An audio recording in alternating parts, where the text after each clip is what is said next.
Salam sejahtera kanggo urang sadayana, Bapak Ibu Guru anu KBDP kahormat, sareng rarencangan anu KBDP kanyaa.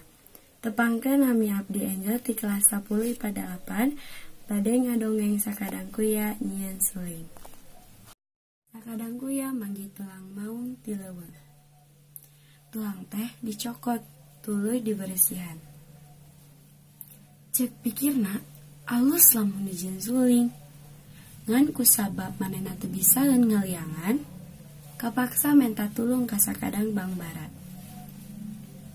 Sanggeus diliangan teh, tulang maung bisa ditiup.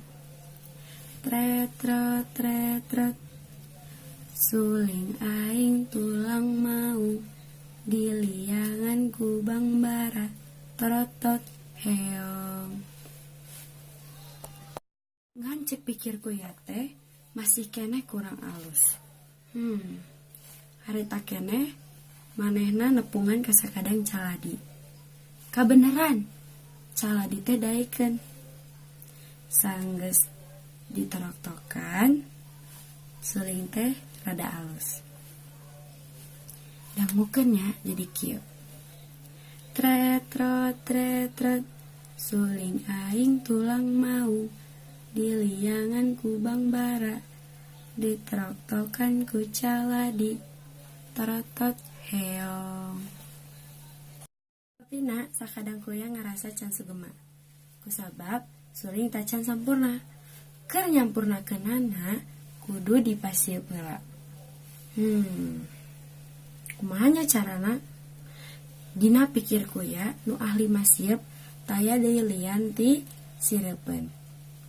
Harita keneh manehna langsung nepungan sakadang sireupeun.